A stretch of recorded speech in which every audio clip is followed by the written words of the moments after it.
索大人且慢行。怎么了？下官见过索大人。哎呀呀呀！你这是干嘛呢？你别这不，索大人，下官没有别的意思，下官只是想请索大人给下官透露些口风。下官此次进京，到底是凶还是吉呀？哼哼。哎呀，你呀，你呀，索大人教训得对。你呀，不用太过担心了。咱们都是朝廷命官，这有人弹劾咱们，这应该都是家常便饭，是不是啊？下官明白索大人的意思。索大人的意思就是说，现在皇上并未全信那个钦差龙三对下官的弹劾。你呢，且安心的去觐见。你此行一定是有惊无险。多谢索大人指点。行，走着。请。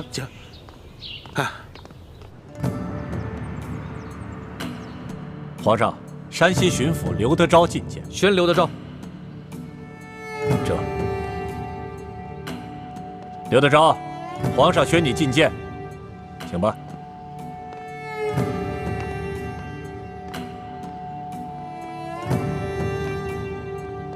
刘德昭，还不赶快跪下拜见皇上？山西巡抚刘德昭，叩见皇上。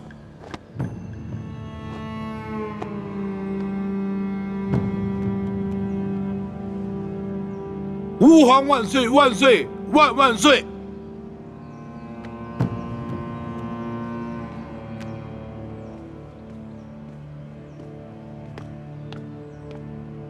刘大人，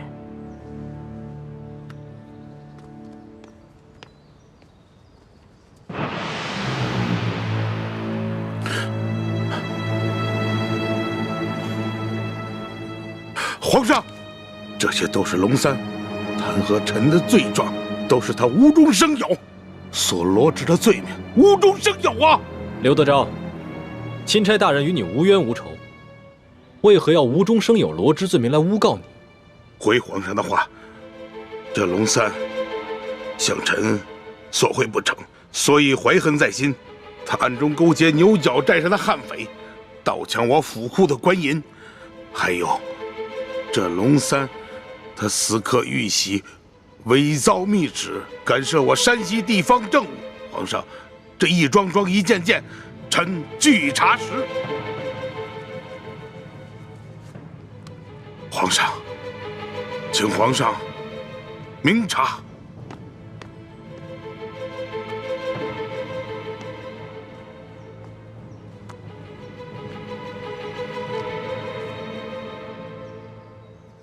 刘德昭，臣在。你文才不错嘛，言语之间的逻辑倒也紧密，难怪你能一路升迁，官拜2品。谢皇上盛赞，臣实在是愧不敢当啊。还有皇上，这是龙三私刻玉玺、伪造密旨、盗抢官银的证据，请皇上明鉴。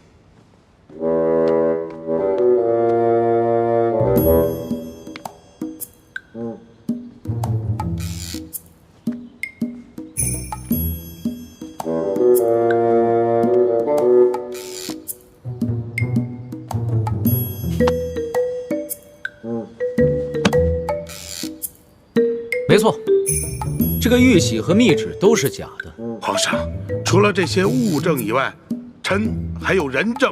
此人证乃是山西总兵书监大人府上的管家，他可以作证。这龙三在借住书府期间，曾经率领手下乔装改扮，勾结山匪盗抢官府库银。如果皇上想亲自御审此案的话，可召此人进宫质询，此案可立百于天下。不必了，这儿有3个人证，个个都比你那个书府的管家重要。他们每一个都能证明这龙三假传圣旨，伪造玉玺，乔装改扮盗抢官银。甚至还谋害朝廷命官，杀了你手下一员姓杨的参将。吾皇圣明啊！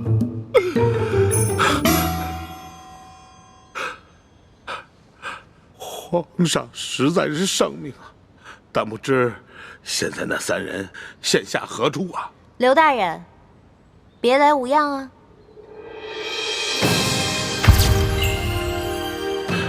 皇上，此女子乃是龙三的贴身丫鬟呀。刘德昭，我也是证人之一，你可还记得我？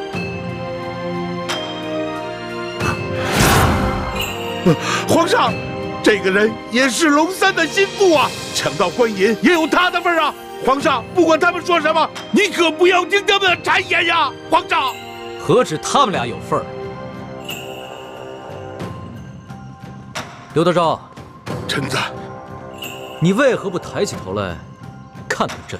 臣第一次拜见天颜，内心诚惶诚恐，臣不敢直视天威，所以朕让你抬起头来，仔细的看看朕。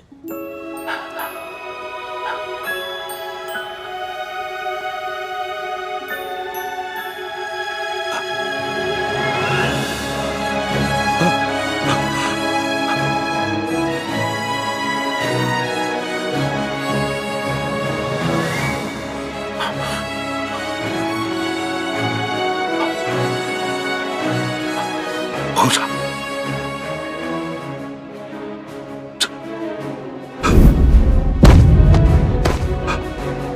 朕我死！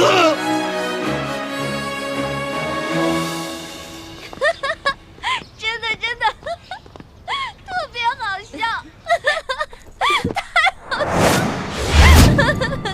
是说姑娘啊？后来呢？后来那个刘德昭又怎么样了？后来那个刘德昭啊，吓得都不敢说话了，这身子就跟弹琵琶似的，一直都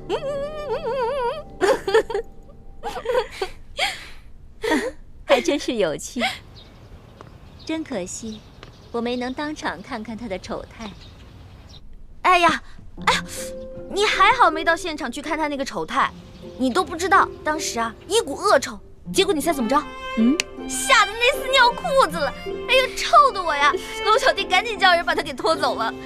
真是没想到，那个刘德昭当初在山西作威作福不可一世，原来这么脓包啊！可不嘛，你都不知道，被拖出去的时候，那厮吓得都不敢说话了，那眼睛是往上翻的，然后吐着白沫，就这样，基本就这样的。这永乐斋这么热闹啊！皇上吉祥，皇上吉祥。臣参见皇上。哎，不必多礼。这个永乐斋啊，是紫禁城里边最自由、最轻松，也是最开心的地方，大家随意就好了。一欢呐，一欢，你可真是朕的开心果啊！朕每次一见到你，一见到你的笑容，听到你的笑声，就觉得浑身神清气爽，心里充满了阳光。龙小弟，你可是堂堂的皇上，你怎么能学别人听壁角呢？朕还用得着听壁角啊？你这个声音啊，隔着院墙都能听得见。这么看来，你这脚是不疼了？脚是不疼啦，不过走起路来还是会一瘸一拐的，特别不好看。哇，你也注意起走路的姿态了。你以前走路的时候，那可是风风火火、连蹦带跳，没一个样子的。哪有？皇上，再过几日，便是臣王母的忌日了。臣想带着臣妹去京郊永福寺为王母祈福上香，还望皇上恩准。康熙已将刘德昭和顺天府尹甘国泰的案子交由刑部审理，此2人一定会被处以极刑，也算是大快人心了。欢妹，你现在可以跟我一块撤走了吧？我爹过2天回京城，要不然等我爹来了以后，咱们商量一下再决定。义父说过，明珠谷以外的一切行动交给我来决定。可是，怎么，你又变卦了？不是，我只是觉得，如果我们要撤出紫禁城，如果撤不好的话，康熙肯定会怀疑的，到时候侦查起来，雪姐姐怎么办啊？这个你不用担心，我已经安排好了。樊师妹和叶师弟已经随吴应奇的车队进京了，到时候我们借王母的忌日要到了，一起去京郊的永福寺为她上香祈福。然后我会安排一帮人，扮作是石青红的手下，将我们劫走。如此一来，我们既可以顺理成章的消失，还可以嫁祸给吴三桂，挑起他跟康熙的矛盾。哦，好吧。好，朕准了。到时候啊，朕让礼部的人准备一下，在永福寺给令堂做一场追奠。多谢皇上，臣母能享此哀荣，是臣兄妹天大的荣光。你先别急着谢朕，朕还有一项很重要的差事要交给你去办，不知你是否愿意？臣愿听凭皇上差遣。这个刘德昭和顺天府尹甘国泰的案子虽已交由刑部审理了，但是朕明白，这朝中的大小官员中，不知还有多少刘德昭和甘国泰。朕想让你和索额图做钦差，组织一帮有能力的官吏，暗中清查其他官员，看是否还有人故意制造冤假错案，冒领功勋，以此作为整顿吏治的开端。皇上，这恐怕……怎么，你不肯？你要是有什么顾虑，就尽管说出来，朕替你解决。微臣不敢，只是臣乃小小的太医，恐难当此大任。这个整顿吏治啊，必定会得罪一大批官员，尤其是那些享有特权的八旗权贵，这是一件吃力不讨好的差事。索额图虽然能力强，但他毕竟是满臣，肯定会因为种种情面不便下手，所以朕想破格任命你为钦差，把那些贪赃枉法、鱼肉百姓的国家路洞全部给揪出来，明正典刑。太好了，朱哥哥，这可是一件利国利民的大好事儿啊！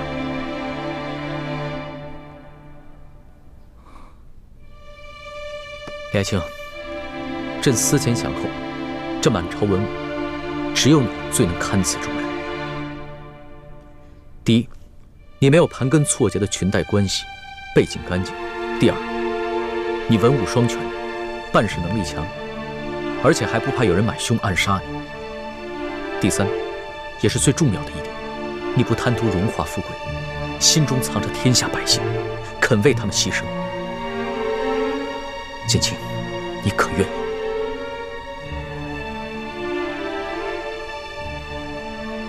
哎，朱哥哥，你就答应龙小弟吧。这件事不光为了龙小弟一个人，还有全天下的老百姓呢。你想，咱们已经见识到了刘德昭和甘国泰的恶行了，可是天下还有多少甘国泰和刘德昭呢？还有多少老百姓正在承受他们的欺凌？你忍心不管吗？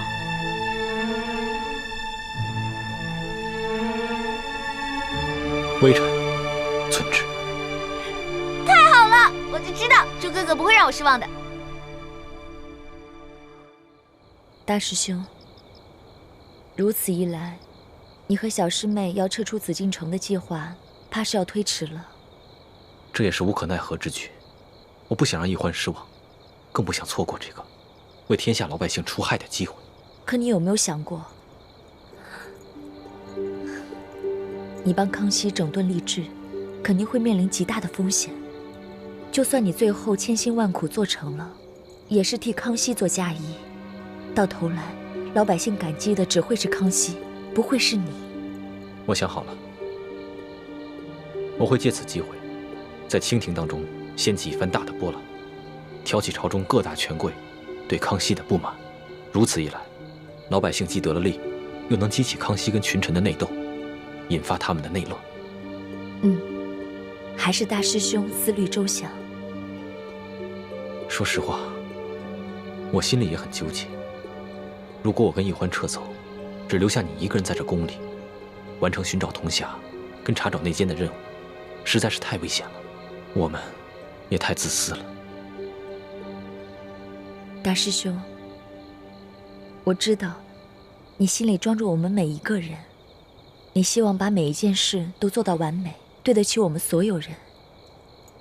可是这样的话，你会很累的。就像这一次你决定留下来，那小师妹和康熙又会继续朝夕相处，这对你来说，实在是一种折磨。若易欢能像你这样了解我，在乎我的感受，那就好了。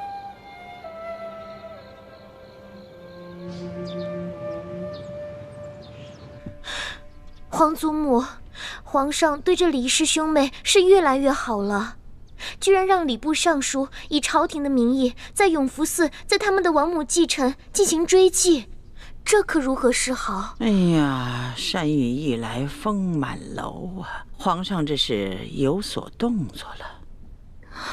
难道皇上是要将这李易欢纳入后宫了？那倒不是。皇上如此笼络李建清，是想李建清和索额图一同协助他整顿吏治。皇上这次微服私访之后，心境大变，言行激进的，哀家是担心他掌握不了分寸，动摇了朝纲啊。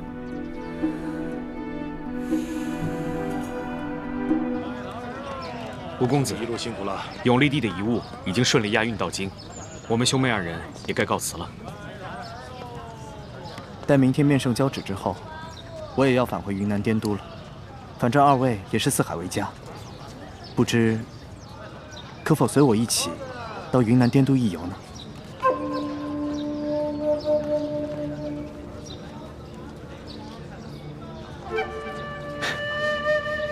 多谢吴公子盛情相邀。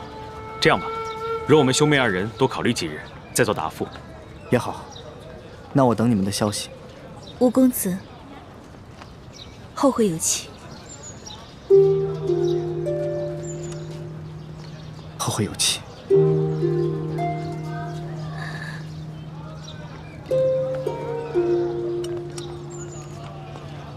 等一下，倩影姑娘，这驿站附近有一个镜湖，今晚可否在那儿一见？我有一件礼物要给你，也算是留个纪念。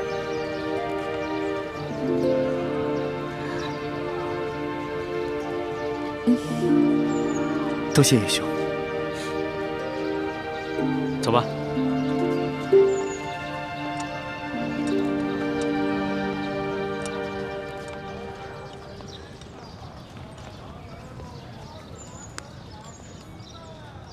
二公子，你果真要带着二人去云南？怎么？有何不妥吗？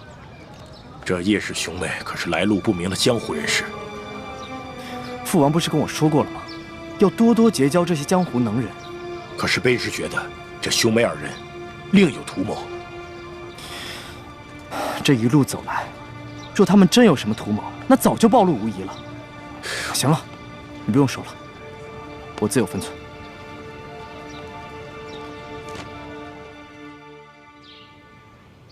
启禀皇上，微臣已将永历帝的遗物顺利押送进京，现来面圣交旨。凭什么？谢皇上。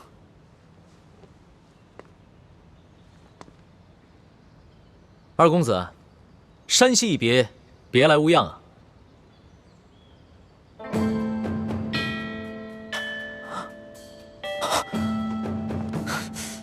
微臣眼拙，在山西居然没有识出龙颜，微臣罪该万死。二公子不必多礼，起来吧。是。朕在山西的时候，是以钦差大臣的身份微服私访，你认不出朕，又何罪之有啊？微臣无能，一路上遭遇了2次劫案，不仅臣父准备的贡品被劫匪劫走，还连累山西总兵舒大人以身殉职，微臣罪该万死。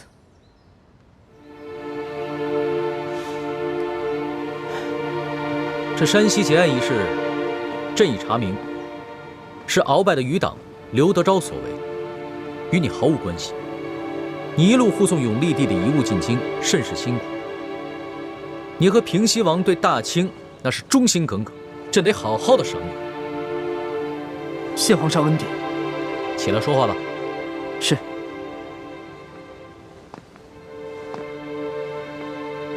朕还有一事要交办于你。但凭皇上吩咐，微臣定当。竭尽全力。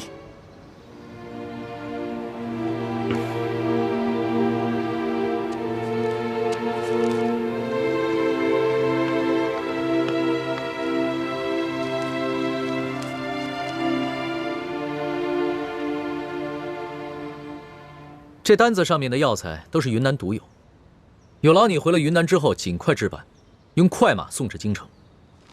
回皇上，这单子上的药材确实是云南独有，不过有一些是现成的，有一些却需要花点时间去制办。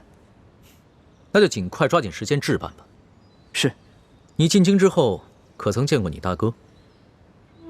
回皇上，臣乃外臣，未得圣旨，不敢擅见额驸。二公子办事谨细，很好。不过也不必这么拘泥于小节。太皇太后听闻你进宫了，甚是欢喜，特意召了建宁公主和额驸进宫。你这就随朕去觐见太皇太后，顺便见一见你大哥，也可以叙叙人伦之情。谢皇上恩典。二公子啊，果然长得是一表人才呀，请起吧。谢太皇太后。额驸啊，在。依哀家看，你这弟弟可是比你俊雅几分呢。啊，太皇太后有所不知，臣弟不仅长得比臣俊，才华也在臣之上。以前在王府里，臣父总是批评臣什么都不如弟弟。俗话说，皇帝爱长子，百姓爱幺儿。这做父母的偏疼小的也是有的。在哀家看来，你们兄弟俩各有千秋啊，都不错，真是虎父无犬子啊！谢太皇太后美誉。不知二公子可有婚配？启禀太皇太后，臣父已给微臣在滇都定下了一门亲事。哦啊，哀家还想将一个格格许配给你，不想你已经定亲了。哎，这样也好，免得你父王埋怨哀家，将两个儿子都招了女婿留到京城，让他在身边都没有一个继续孝敬的人了。身份可疑，行踪诡异，您是不是得派人去查一查，他们究竟从何处入我山西境内，又去往何处，有什么来头？香娥，卑职在。此事就交由你去办。卑职遵命。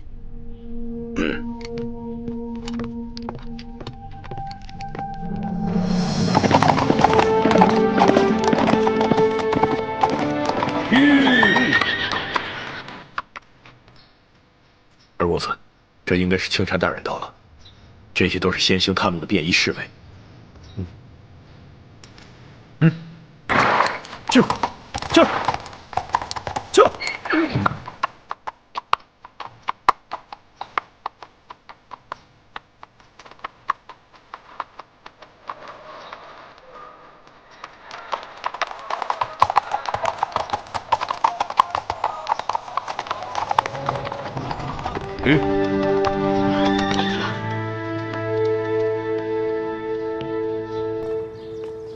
不知可是钦差大人到了？正是。二位是？卑职乃平西王麾下副将石青红。这位是我家二公子。你说的不错，这位就是钦差大人，姓龙，龙大人。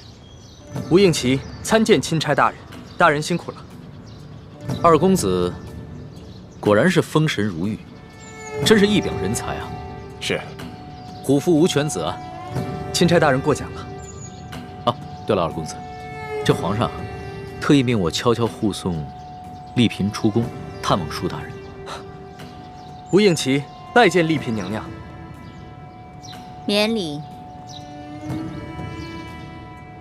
此事切勿声张，就我们几个人知道。卑职明白。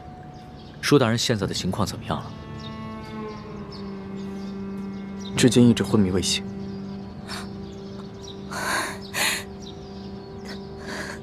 丽嫔娘娘，别伤心了，说不定等会儿舒大人见到娘娘，就会醒过来了。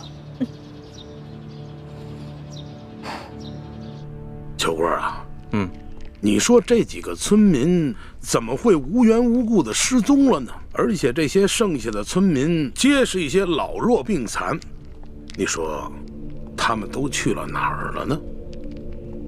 要说他们杀了杨把总，是因为杨把总调戏了那个客商的婢女，他们失手杀人再埋尸，这说得过去。可是为什么要带走那10几个村民呢？这不合乎情理啊！难不成他们是想将这些村民留作证人，将来去京城告御状不成？有这个可能。华阳村的梁老婆子一直都是个刺儿头。哎，你想啊，他儿子告状被咱们给弄死了，他孙子接着告，咱们给他发配关外，他能跟咱们善罢甘休吗？而且就这么巧，那几个客商就投宿在他家里，他肯定没少说咱们的坏话。说，还有脸说？消气。既然知道这个老婆子是个刁妇，为什么早不处理啊？留下如此之祸患。我哪知道啊？他一个老婆子风烛残年了，有上顿没下顿，能活几天呀？谁成想半路杀出个程咬金，跑出这么几个客商来。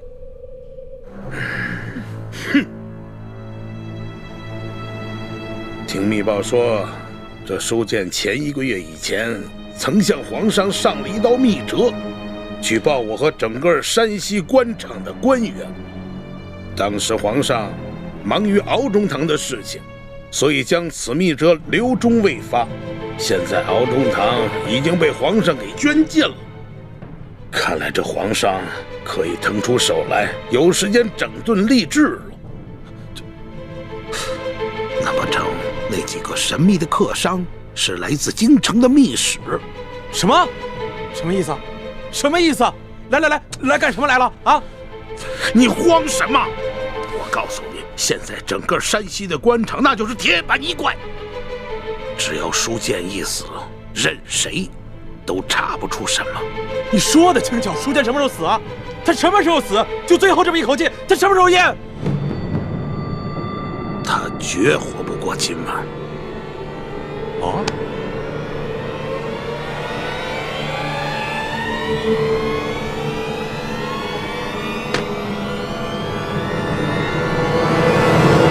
龙大人，您陪着丽嫔娘娘先去探望舒大人，卑职带着手下把这驿馆里里外外都搜查一遍，布置好安防。好，去吧。这，走。丽嫔娘娘，龙大人，这边请。娘娘。二公子，刚刚我家老爷醒过来了。当真是皇恩浩荡啊！这丽嫔娘娘和钦差大人一过来，舒大人就醒了。看来真是被本钦差给说对了，舒大人一定是知道丽嫔娘娘要来探望他，激起了他的求生欲望，所以他就醒了。多谢大人吉言，这都是托了皇上的福。二公子，那就请带路吧。是。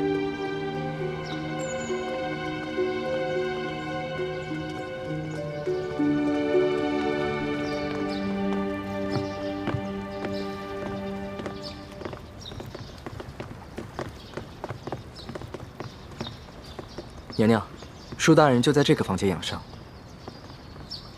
哦，对了，皇上有一封密诏要我单独交给舒大人，有劳二公子先行回避一下。啊，好，那我等告退了。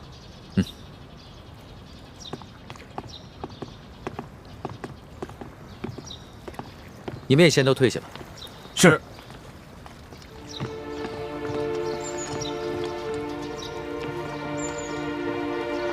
李欢，你们3个就先在门口候着吧。好，这婉清，等会儿见到你爹，一定要控制住自己的情绪，千万不能太过激动或者悲伤，要不然的话，很可能会刺激到你爹。这样的话，他的伤势很可能会更加严重。是，臣妾遵旨。进去吧。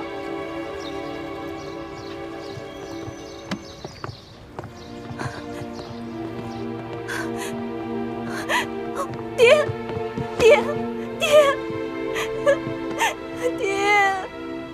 舒爱卿，舒爱卿，哎，朱哥哥，怎么办啊？你说这书剑会不会认出徐姐姐是假冒的？谁也没想到书剑还能醒过来。事到如今，只能随机应变了。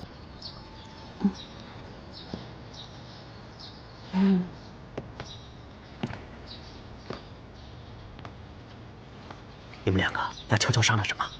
什么都没说。我明明看见你们两个在悄悄商量。你们一定有企图，我可告诉你们，我在这宫里30多年，好不容易才有今天，你们两个可不能让我连紫禁城都毁。叔父放心，我保证，你跟康熙都能平安回京。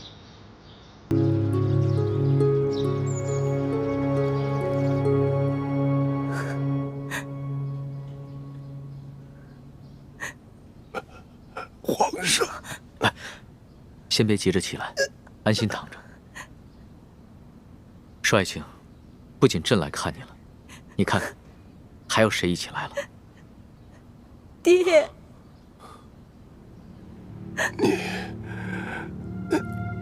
你是？我是婉心啊。婉心，你怎么还戴着面纱呀？啊，臣妾有喜有忧，都糊涂了。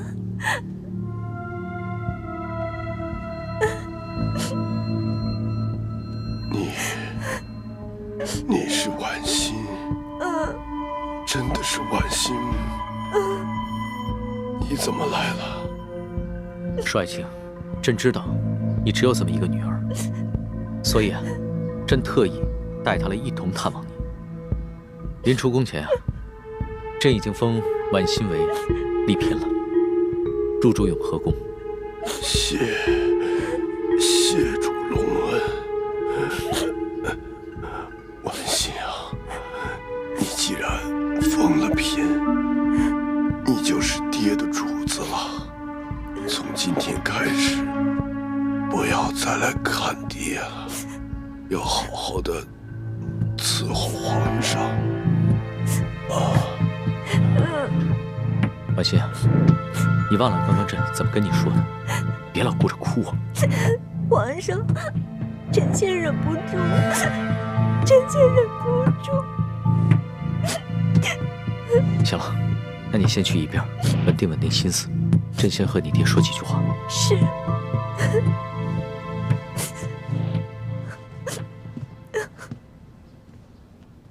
少爱卿，朕这一次千里迢迢赶来，一是为了核实你密奏中的几件大事，第二是为了亲自调查你御赐，你到底是被谁所赐？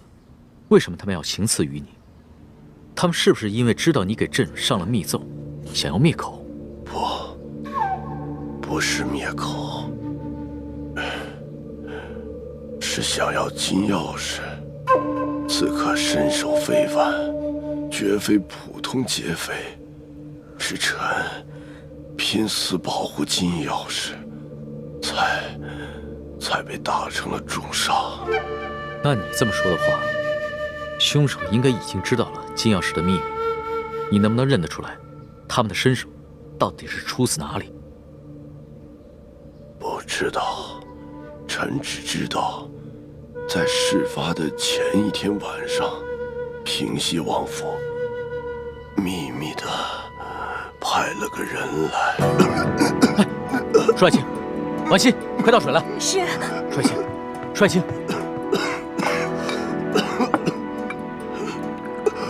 少爱卿，你先缓过这口气再说。爹，来，喝口水来，小心。再来一口。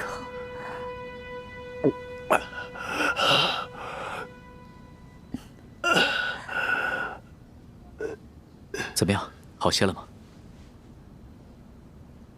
你刚刚说的平西王，平西王派谁来？派他来做什么？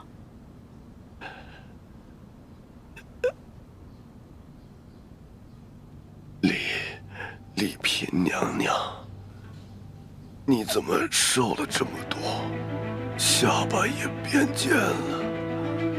啊，爹，女儿是思念您啊。虽说皇上对臣妾特别好，可是女儿每每想到爹爹您岁数大了，身边又没一个知冷知热的人，女儿这心里就放不下呀。可是，你这眼神跟从前也不一样啊。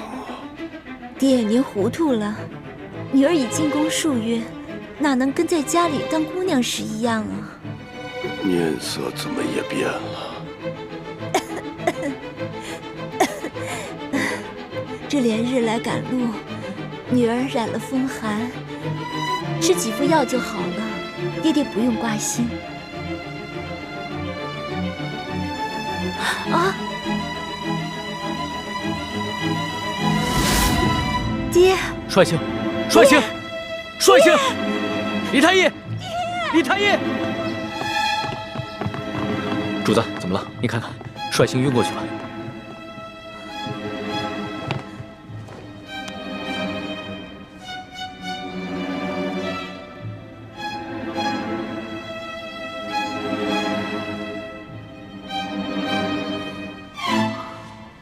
主子，舒大人的脉象很不好，只怕随时都可能。啊！那可还有救？真尽量一试。只是，舒大人本就重伤未愈，又元气大伤，好不容易见到了主子，还有丽嫔娘娘，难免心情激动，多说了一些话，自然便撑不住了。至少3日之内，不宜再让他受到任何的刺激，更不能让他说话，否则再次耗损元神，恐怕就无力回天了。知道了，你先去煎药吧。臣遵旨。丽嫔娘娘，主子，要不然咱们也先出去吧，让舒大人好好在这儿静养一下。李德福，你留在这儿，亲自照顾舒剑。这。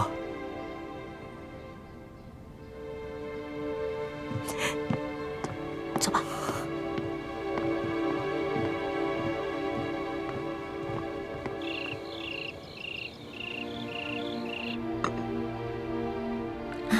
真没想到，这个舒剑受了那么重的伤，居然还能发现我跟舒婉欣的细微不同。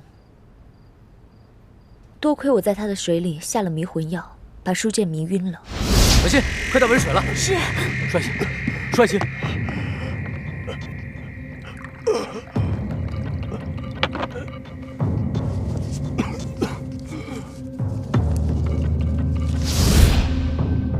否则，他再多盘问我几句，就算我能应付得过去，康熙啊，也还是会起疑心的。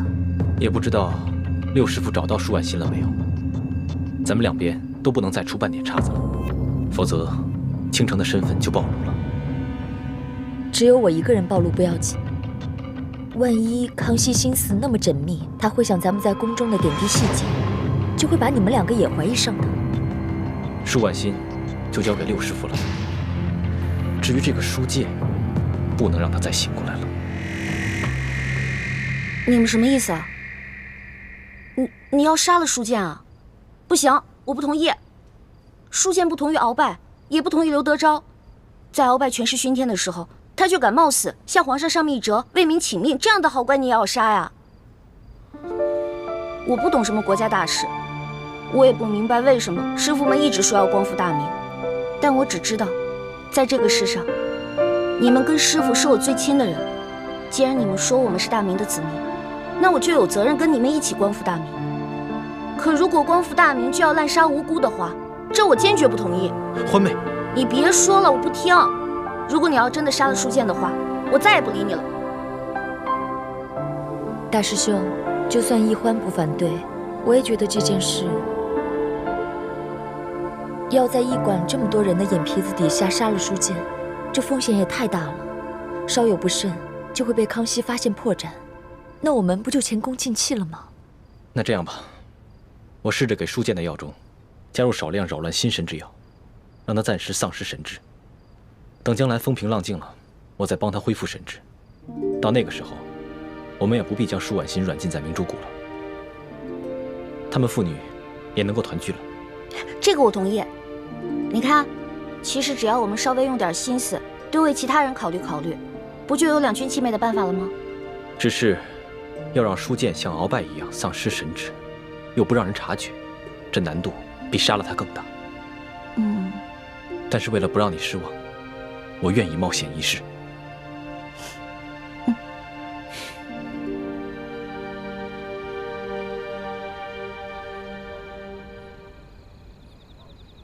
二公子，本钦差听舒大人说，就在案发的前一晚，平西王爷曾经派人来找过你。不错，事发前一晚，我父王确实派人来找过我，只因为我等刚出云南境内，就遭遇了一股劫匪。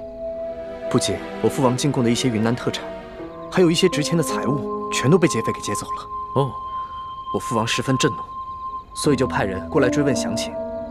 我与石副将把情况禀报清楚之后，他们就返回滇都去复命了。怎么了？龙大人有什么疑问吗？啊，没有什么疑问，本钦差不过就是随口问问罢了。不知钦差大人还有别的要问的吗？没事。那卑职先行告退了。好。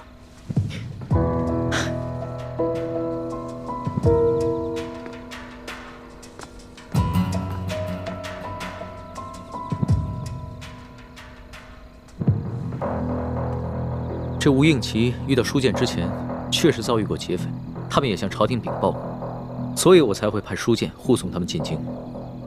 只是这平西王派人来，难道真的只是为了一些无关紧要的财宝吗？你怎么看？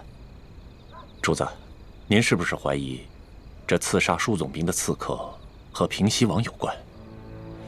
可是，如果这平西王早就知道这金钥匙的秘密，那何必先派自己的儿子把金钥匙送往京城，然后再派人半路去抢劫呢？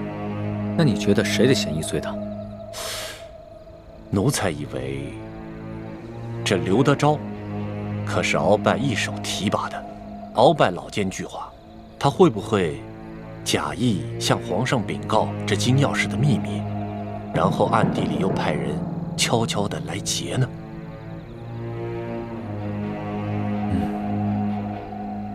主子，主子，舒剑大人他没了。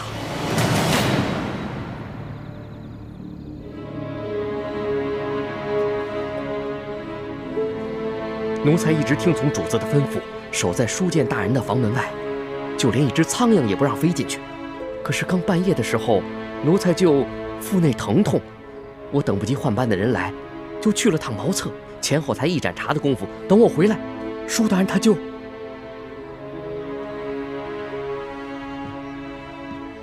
人还是软的，确实刚刚过去。父亲，父亲，父亲！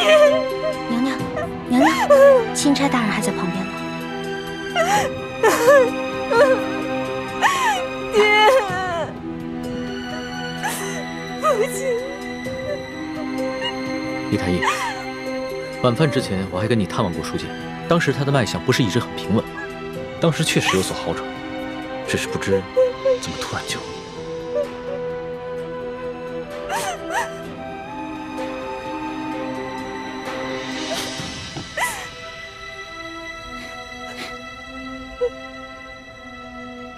怎么了？有什么发现吗？舒大人身上有一股辽山参的味道，但是卑职所开的药方中并无此物。辽山参，此药有毒吗？此药无毒，但舒总兵重伤之下命在旦夕，此时用大补之药，反倒成了他的催命符。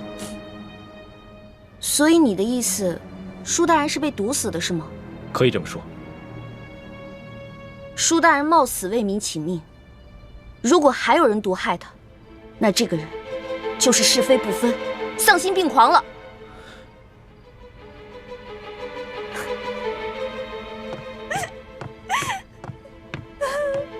主子，卑职已将这驿馆里的所有人等全部都拘押起来了。好，你先分别询问，只要是有可疑的人，全部都带到大厅来。待会儿我亲自审问。这。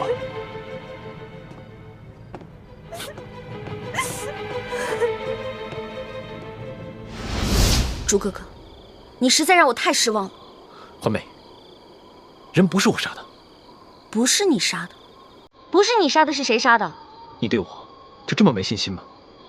今夜我在叔父的饭菜里放了一些泻药，等他腹痛去了茅房，我正准备悄悄潜入书剑的房间，为他服下迷魂丹，不料我却发现。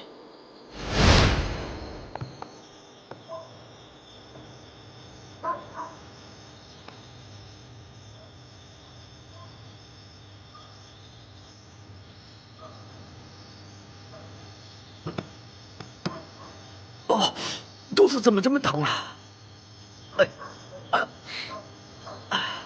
咱家换班的人怎么还不来呀？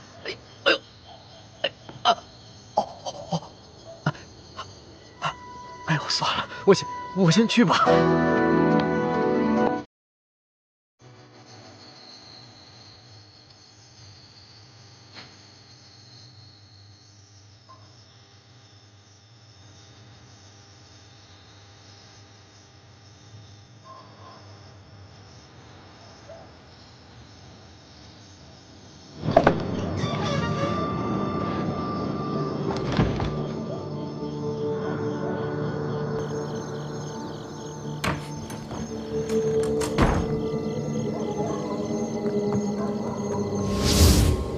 你是说有人抢在你之前杀了书剑？没错，而且那个人我们都认识，是这个驿馆的驿丞。驿丞？驿丞为什么要杀书剑啊？你就这么不相信我？康熙说什么你都信，偏偏我说什么你就不信。不是，朱哥哥，你先别生气啊。现在听你这么一说，我心里的石头落地了。知道吗？如果你为了光复大明，变成了心狠手辣、不择手段的人，那样我会很难过、很失望的。你放心，光复大明是我一生的责任，我无法逃避，只能全力以赴。但是在我心里，永远把你放在最重要的位置。你的朱哥哥宁愿死，也绝不会让你失望，让你憎恨。朱哥哥，你能不能别这样看着我呀？你跟我说的这些话让我觉得压力特别大。你不要觉得有压力，这是我对你的心。至于你对我的心，都听凭你的意愿，我绝不勉强。你说那个驿丞为什么要杀书剑啊？早不杀晚不杀，偏偏这个时候杀他。我也不知道。康熙已经命索额图挨个审问所有的人。我虽然没有办法出面拆穿驿丞，但这个小小的驿馆早就被索额图所带领的大内侍卫在暗中包围，外人根本无法进入。要想查出在夜间行迹可疑之人，并非难事。糟了，这樊姐姐、叶哥哥还在驿馆当中呢，他们会不会被索额图当成疑凶啊？小师妹，我们没事，放心吧。叶哥哥，没事就好。小师妹，大师兄，我们又见面了。叶师弟，你送给欢妹的金手镯很好看，我替她谢谢你。我本来想让她把那手镯戴上，好歹别辜负了你一片心意，但她自己不愿意戴，所以……叶哥哥，我现在的身份是钦差大臣的丫鬟，所以我身上不能带贵重的东西。不过你放心吧，我把那个金手镯已经好好的收藏起来了。不戴就不戴吧，收好就行了。大师兄，索额图已经找我们问过话了，有吴应奇作保，他也不敢为难我们。那就好。如果不出所料的话，康熙应该很快就会查出是驿丞下的毒。不，真正毒死书剑的不是驿丞。书剑伤情好转，肯定是吴应奇和石青红不愿意看到的。而正巧师姐的房间就在石青红和吴应奇的对面，所以今天晚上我也让师姐多留意一点他们那边的动静。我一直观察着对面的房间，结果发现石青红悄悄从房间溜去。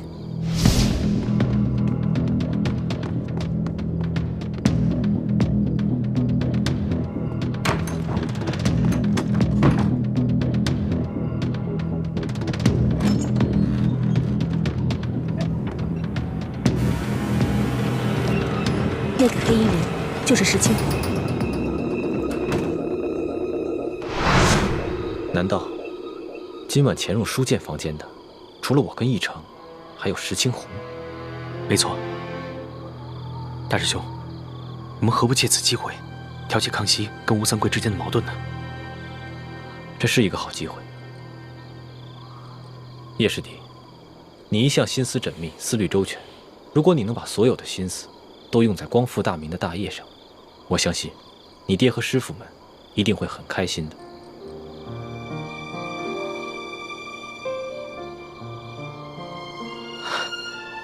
我知道了，大师兄，我一定会抛弃杂念，一心光复大明大业。好，但愿你能说到做到。啊，此处不是说话之地。索额图已经将驿馆的人通通绑起来，等着康熙亲自审问了。我和叶师弟也得赶紧先回房间了，你们也快点去听审吧。好，注意安全。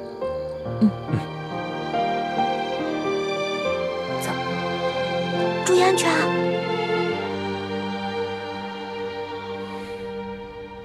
钦差大人明察，小的只是路过舒大人房间，看见门口无人守卫，放心不下，这才进去看了一眼。怎么会是小的下药杀了舒大人呢？你还敢狡辩？本官已经问得清清楚楚，李太医开的药方中根本就没有辽山参。药铺的伙计也已经证实，今天下午你确实去买过这种药。驿馆的人也看到你夜半之时悄悄进过厨房。大人饶命！大人，小的是看着舒大人近日身子虚弱，想帮他进补，小的也不知道这补药居然还会杀人呢。到了现在你还敢抵赖？真的以为本官好欺骗是吧？你一个小小的驿丞，怎么会有胆子谋杀朝廷命官？肯定是有幕后主使。你最好从实给我招来，说不定我还能留你一命。回禀大人，小的冤枉。小的在药里面确实放了辽山参，但舒大人却非死于小人之手。今晚，小的端着药碗去给舒大人送药。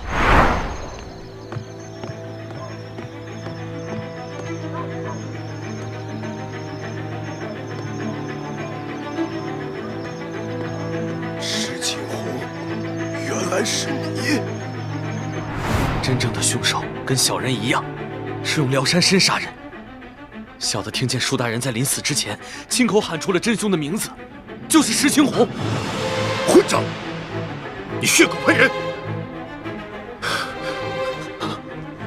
钦差大人，卑职今天晚上一直在二公子房间陪二公子下棋，这一点，二公子可以为卑职作证。不错，钦差大人。今晚石青红一直在我屋里与我对弈，直到听到舒大人身故的消息，我们俩才一起出来。钦差大人，此事非同小可。石青红是卑职的人，此事可是牵涉到平西王府的清誉。我父王历来是效忠朝廷，效忠皇上，我吴应奇也是深受我父王的教诲，对朝廷对皇上，那是忠心不二。还望钦差大人明察。二公子请坐吧。这点本官自有主张。石青红，你既是整晚都与二公子待在一起，那可有别人作证啊？房中并无他人。房间既无他人，那谁知道你是不是在包庇他呢？这位姑娘，似乎对吴某有些敌意。休得无礼！这平西王乃是国之栋梁，朝中良臣，不可无端猜测。倒是你奕成，你虽已承认有杀人的动机，可究竟是谁指使你这么干？无人指使，是小的与舒大人有私人恩怨。舒大人官拜三品，你一介小小驿丞，恐怕连给舒大人提鞋都轮不上，何来私人恩怨之说呀？不瞒大人，舒大人曾经因为小事给了小的一马鞭，小的就此怀恨在心。但舒大人确实不是小的杀的，还望大人好好审问石青红。够了！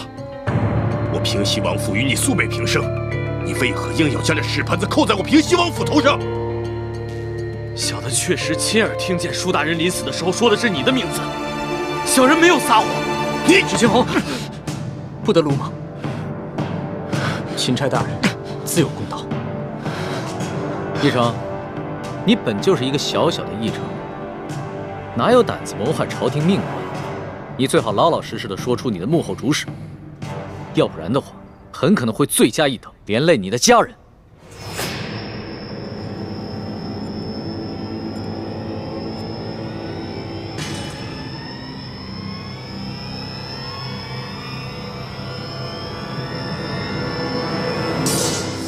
大人，小的是受人所指，可小的不能告诉你，否则小的家人就都没命了。小的有罪，可他们是无辜的。大人，就让小的以死谢罪吧。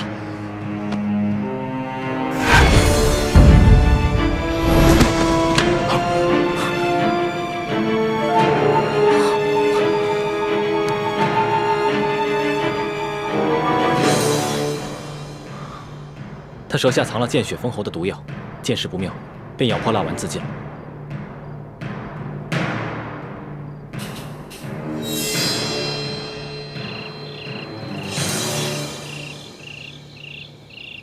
今天晚上我看见的人是义成，但是抢在义成前面的是石青红。看来想对书剑不利的，应该有3路人马。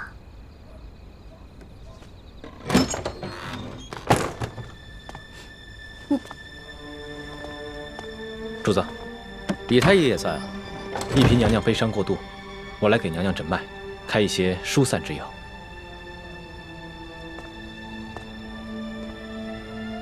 婉心啊，你不要太过伤心了。你爹虽然去了，但是我会照顾你一辈子的。至于你爹的后事，你要是有什么想法，就尽管提出来。臣妾是没侥幸，一切但凭主子裁夺。行。那我决定明日一早就护送你爹的灵柩回太原府。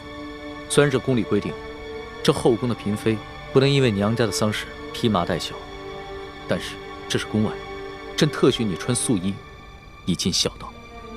等回了宫以后，朕再追封你爹为从一品，以慰你爹的在天之灵。谢主子隆恩。哎，龙小弟，你可得为娘娘的爹报仇才是。这个义成说的石青红，可是吴应琪身边的贴身侍卫。小声点，小心隔墙有耳。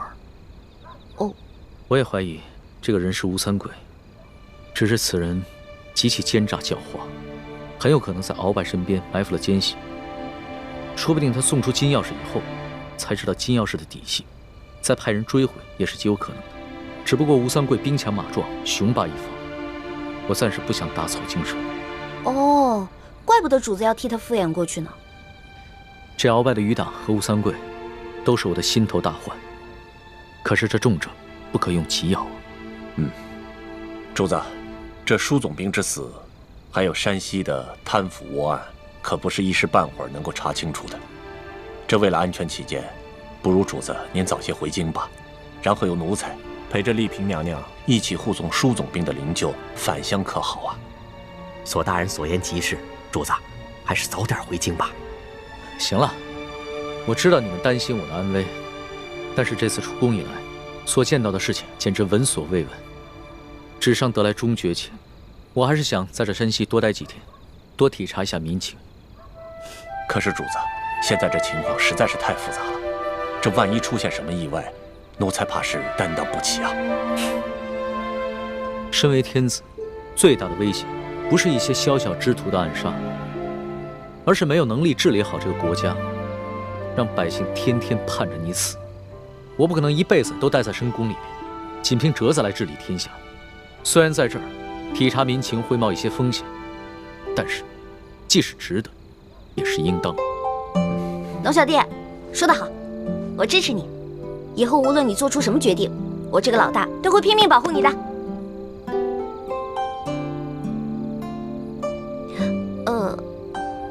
反正龙小弟说过，大清吹牛不上税嘛。老大，你虽然力有不逮，但其心可嘉。你这份情我领了。主子，通宵审案，这天都快亮了，主子还是早点休息吧，保重龙体要紧。我哪还睡得着啊？天一亮，我们就出发吧。这，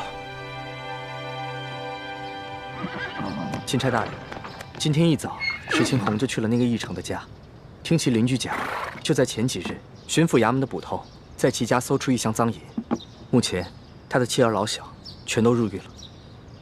本钦差明白了，多谢二公子。钦差大人，我无视父子，无论是对皇上还是对朝廷，那都是忠心不二。还望钦差大人回到宫中，在皇上面前多多美言。啊，那是自然。只不过这未被盗的永历帝遗物，就有劳二公子继续送往京城。咱们就此别过，后会有期。后会有期。大人，请上马。撤！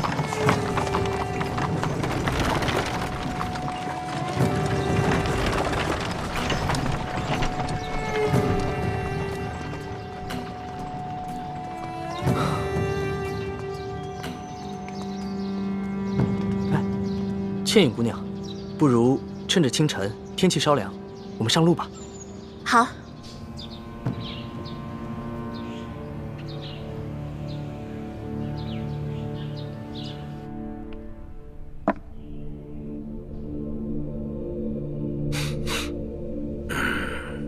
这钦差大人叫龙三，这满朝的官员之中，哪儿来的这号人物啊？这龙大人一行十分低调，一直身着便衣，从不惊动地方官府。一入驿馆，便屏退左右，要与书剑密谈。书剑因伤，未说几句便昏迷过去。义成原想在夜里投毒，结果了书剑，可没想到被平西王府的人抢了先。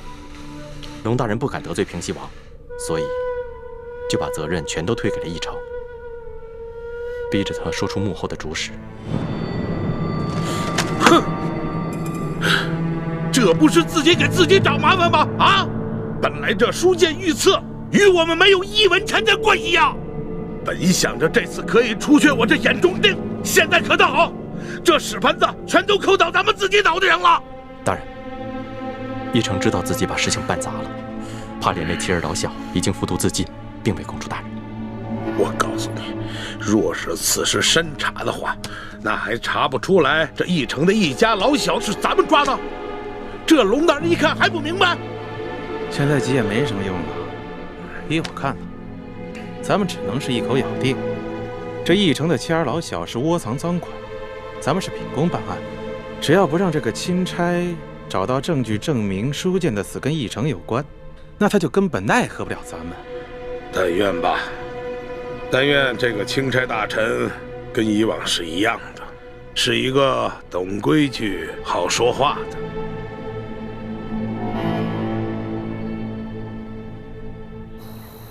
这吴应奇的反应还挺快，他连夜派石青红去这个义成家里查探。据他的意思，这个义成应该是受了山西巡抚刘德昭的胁迫，所以才会铤而走险，毒害书剑。主子，你可千万不能相信吴应奇的话，这事儿分明是吴三桂跟刘德昭两路人马都想刺杀舒总兵。这刘德昭想杀舒总兵，肯定是认为舒总兵手里有他的什么把柄，而劫走金钥匙刺杀舒总兵的人，肯定就是吴三桂那批人马喽。放心吧，我心里有数。龙小弟，你一会儿别骑马了，骑马太辛苦，你还是上车来吧。那可不行，我现在的身份是钦差大臣，怎么可以跟丽嫔同坐一辆马车呢？再说了，这驿馆的风声闹得那么大，肯定已经传出去了。要是我的身份也